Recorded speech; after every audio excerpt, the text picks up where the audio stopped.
के पहले क्या होता था? ये जो भर्ती आधे लेखपालों के पद खाली पड़े हुए क्यों पड़े हुए थे? क्योंकि भर्ती नहीं होती थी। भर्ती की प्रक्रिया में तमाम होल थे।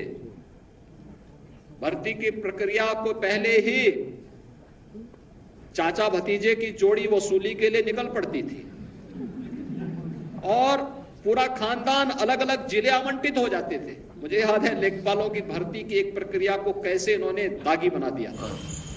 पत्रकार साथी जानते हो कि कुछ कपड़े पहनने के बाद किसी को झूठ नहीं बोलना चाहिए।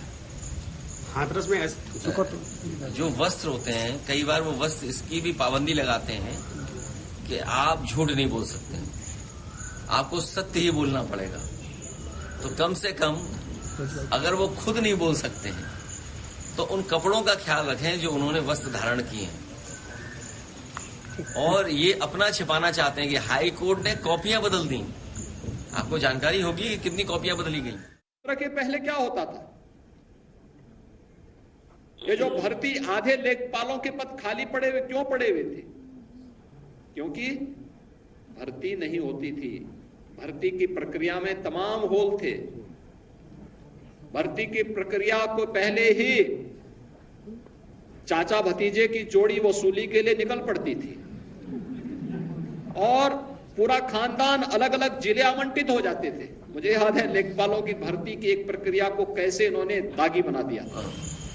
पत्रकार साथी जानते हो कि कुछ कपड़े पहनने के बाद किसी को झूठ नहीं बोलना चाहिए। हाथरस में जो वस्त्र होते हैं, कई बार वो वस्त्र इसकी भी पाबंदी लगाते हैं कि आप झूठ नहीं बोल सकते, आपको सत्य ही बोलना पड़ेगा। तो कम से कम अगर वो खुद नहीं बोल सकते हैं तो उन कपड़ों का ख्याल रखें जो उन्होंने वस्त्र धारण किए हैं। और ये अपना छिपाना चाहते हैं कि हाई कोर्ट ने कॉपियां बदल दी।